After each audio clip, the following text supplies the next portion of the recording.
Welcome to B&B RV. Today, we'll be walking you through our 30-foot Class C with one slide, our 2025 Thor Chateau 28Z. We'll start here on the outside of the RV, and then we'll take a look around on the inside. First, here on the driver's side, you have an exterior storage compartment. On down, you have your generator. So the generator is stored on the outside here, so you shouldn't have to get into that compartment. Power switch is on the inside. The only thing to look out for on the outside here is your generator exhaust. So if you are running that pipe can get a little hot, and I would keep any windows closed if you're running your generator. That is going to be used for anything 110 inside the RV. Four main things. So your air conditioner, your microwave, your TV, and any 110 outlets that you have inside if you're not plugged into shore power. Everything else in there is running off a set of house batteries. So battery management is going to be super important, and we'll go over that a little bit more on the inside. Moving down here, up top is just your water heater vent. Down below here is where you empty out your waste holding tanks. So you have two waste holding tanks on this RV. The black tank is for your toilet wastewater. The gray is going to be for your sinks and your shower wastewater. So the dump hose for this is stored in the bumper. So you'll take the rubber square off, pull that whole hose out of there. That's going to attach down here. To remove the cap, you'll just take a little twist to the left to pull it off and attach the hose the same way, so a little twist to the right. On this particular model, your black handle is up top here. So you want to pull that one first, just pull that straight out towards you. Let all that toilet water drain out, then you'll close it. Then you'll pull that gray one second, just let all that soapy sink and shower water kind of flush that hose out. Once you're done, you'll put everything away, and you'll find some chemical packs under your bathroom sink. Just want to take one of those, flush it down the toilet with some water. Just helps everything inside that black tank break down, but also keeps everything nice and fresh on the inside for you. Moving down, you have your furnace vent here. So you don't really have to do anything with that. Next in line is your 30 amp hookup. So you'll have a power cable that's provided. One end will have a ring on it. That end attaches to the RV right here. That ring just kind of tightens it down to secure it. And the other end into a 30 amp plug-in. Down below is an option for cable. So if your campsite or where you're staying offers cable, you can hook up that coax cable that we provide. Change the source, do a channel scan, and you have cable TV.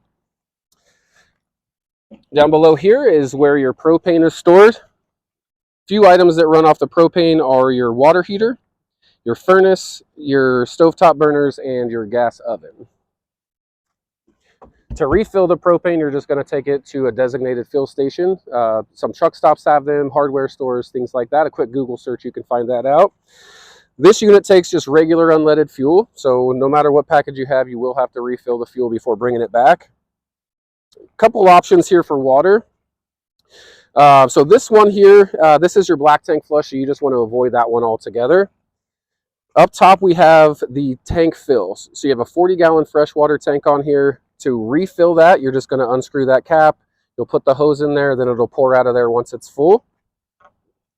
Then down below is for a city water connection. So if you have a water hookup at your campsite, you'll open this, you'll kind of hold the hose up to it and screw it in. Once that's hooked in and turned on, it actually bypasses that internal system, feeding your sinks, your shower, and your toilet in there. So no need for the water pump or anything like that, where you do need to turn the water pump on for your fresh tank above there. Moving down, you have a really large storage compartment here, so some of your hospitality items will be in there. Your power cable, water hose, coax cable, leveling blocks. We also have a 110 adapter, some dump hose attachments, gloves, so all sorts of stuff we'll have stored in here. Camp chairs are typically under the table on the other side, but you can actually access this storage compartment from either the driver's side, the passenger side, or the rear of the RV. We'll just take a look at the access to this larger one. Some leveling blocks in there.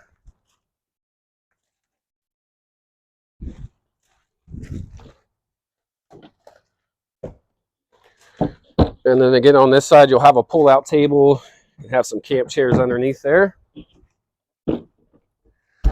Moving down the line here on the passenger side, we have our propane hookup. So this is for if you had a camp grill with a quick connect hose, you could actually hook it up to the RV propane instead of bringing your own canisters along with you.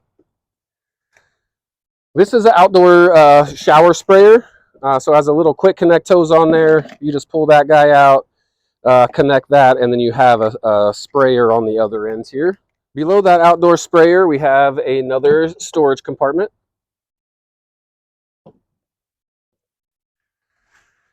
There are also a couple of 110 plugs on the outside here, so if you wanted to plug in a radio or something like that on the outside, again, generator or shore power to power those. There's your entry door, and then you have another decent sized storage compartment here on the passenger side. That's it for the outside. Let's go take a look on the inside. All right, so we'll start here in the cab. Most of the features here in the cab are pretty similar to what you've seen in your personal vehicle. You have a large touchscreen here where you can listen to the radio. You can connect your phone to Android Auto or Apple CarPlay. You can actually engage your rear camera while you're driving, which helps because you can't really see much out the rear view mirror here. Just connect your phone to Bluetooth, listen to Bluetooth audio as well. Do the EQ, the other settings in here, but your main control panel is also going to be in the cab stereo here. One thing that's unique and suggested on this is connecting to the app. So in your glove box, you'll find a little sticker with a QR code on there. Just scan the QR code, download the app, and use the provided passcode to enable that on your cell phone. That should also be provided in the manual that we provide for you. So what you're going to do on the RV control here, we'll start here. So some of these buttons won't be used on this particular RV. We're just going to go over the buttons that are used on here. So first we'll start at the top here. We have your propane level. We have your fresh tank level, your black and your gray tank levels there as well. Below that you have your slide out. So this unit only has one slide. What we'll do is we'll start the engine, we'll engage our parking brake. And then what we'll do is we'll just press and hold this extend button. You'll hear those motors engage. Once that's fully extended, just hang on to that button for 5 extra seconds or so, and then we'll release it. So that actually helps keep that slide motor in sync, so you don't get that box sideways or have any issues there. So every time you extend, every time you retract, you just want to hold that button a few extra seconds. Moving down here is your emergency start. So this is to be used if you accidentally kill your engine battery. So let's say you left your headlights on and your engine won't start. What you'll do is you'll press and hold this button till you hear a little click, and then you'll turn your key to your engine, and that actually jumps from your house batteries to start your engine there. Next in line is your tank heaters. So these do come with tank heaters that are typically used in winter weather operation, just like a little heating pad that's wrapped around there. They do run off the house battery, so if you're using those, I would advise to be plugged in the whole time. Running your generator also powers those, charges those batteries, but it does consume a lot, so you're going to be using a lot of generator hours. Next in line is your water pump. So if you're using your onboard water tank, you'll just hit that little button there. That'll turn on your water pump, then you can use your sink, shower, and toilet.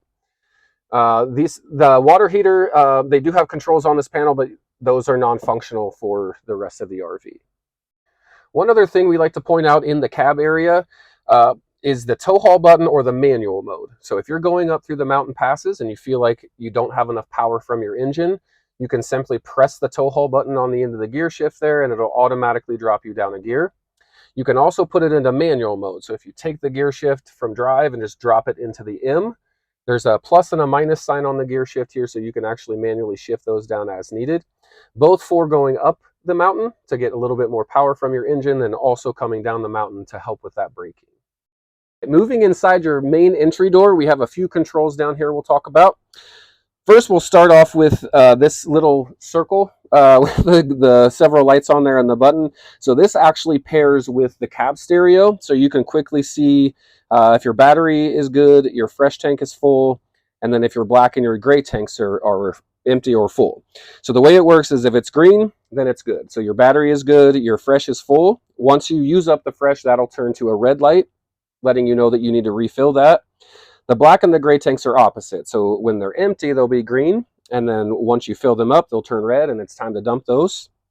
Below that, you have some switches here. So you have a patio awning on the passenger side here. Just press the button to run that out, and pressing it down runs that back in. There's also a rope light under your awning. So that's what the awning light there is for.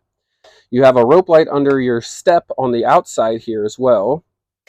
And then the cargo light here is for all of your outside compartments. There's actually two switches for the cargo lights. So if the light switch is on here, but the light's not on in the actual compartment, just flip the switch on the physical light itself. Then you have two more light switches here. So one of these is going to be your main interior light. And then you also have a little step light down below here. Above that is your main battery disconnect. So this is basically a kill switch for everything back here. So you'll probably just leave that on for your entire trip.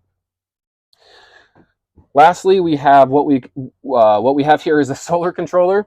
There is a 100-watt solar panel on there, so it helps trickle charge those batteries, helping maintain the battery charge in there. So it doesn't really charge anything too heavily, or doesn't power anything, just helps keep those house batteries charged up. If you're dry camping, this will be very important for you. We were talking about battery management, so you want to keep this above 12 volts. So if you see that this display is getting low, 12.1, 12.0, now is the time to charge. You can charge that by running your engine, by running your generator, or by plugging into shore power. There's also a battery status meter here on the left-hand side. So you have 4 little batteries. Bottom LED is for empty. The second one is for 1/3 full. The third one is for 2/3 full, and the top one there is for completely charged up. Now that we're at our campsite and we want to extend the slide, first we'll have to engage the parking brake, which is the third pedal there on the left, and have our engine turned on. So I've already engaged the brake. We'll go ahead and turn the engine on here. And then we'll just press and hold the extend button to extend that out. Again, we want to wait 3 to 5 extra seconds after we've extended that slide wall all the way, just to help keep those two motors in sync.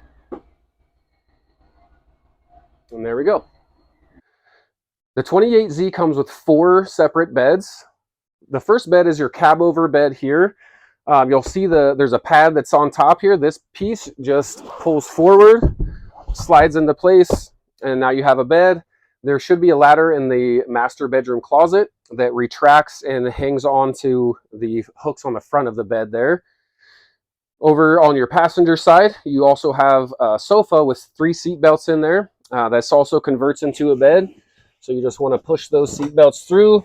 Then you'll just lift up on the front of that sofa, and it just jackknifes down flat, just like that.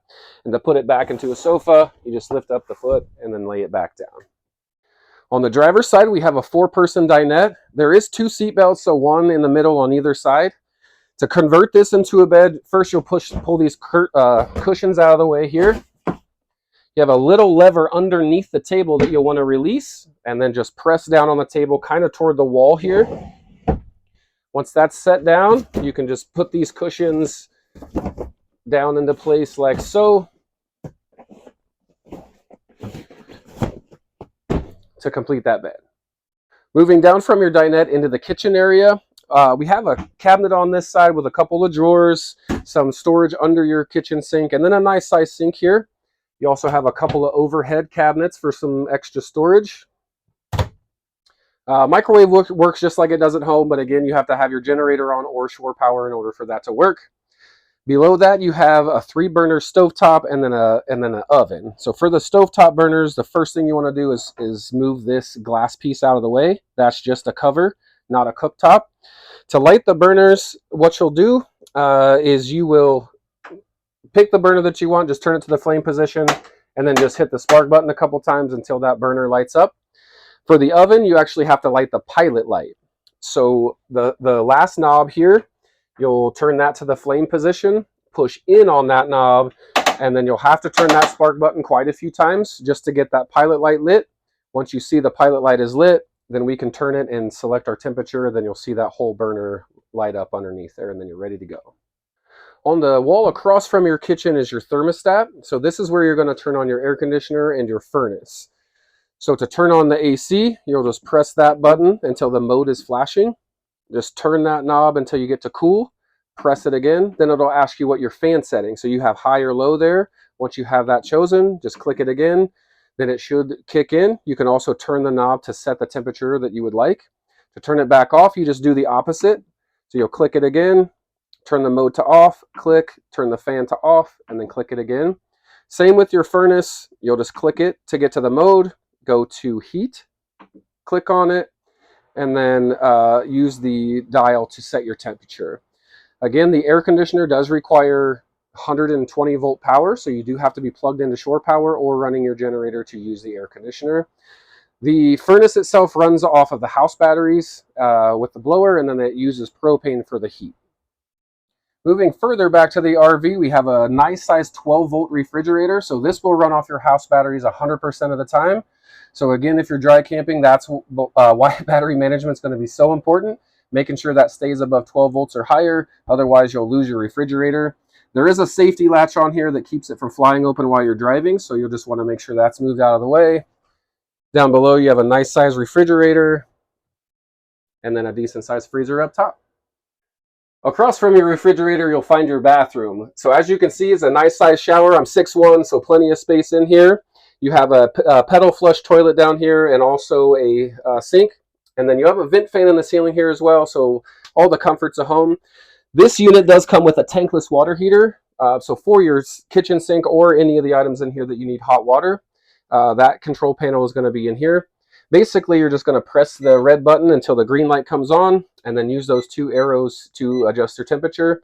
Typically, it only takes about 30 seconds to get hot water from those tankless water heaters. In the back bedroom area, we have a nice size queen bed with a lot of storage. You have a couple drawers on this side, wardrobe on either side, and then some overhead cabinets. Also comes with a 12 volt charging port, some USB charging ports. There's also a 110 plugs in here. One other thing we like to talk about is your breaker panel, which you can find down here in this corner. It's a little brown box that has your breakers and your fuses in there. Anything that runs off the 110 power will have a breaker. Anything that runs off just the house batteries will have the fuses. We do provide some extra fuses for you in our rental resource box that you'll find in the cabinet in the living room area. Thank you for watching. We'll see you soon.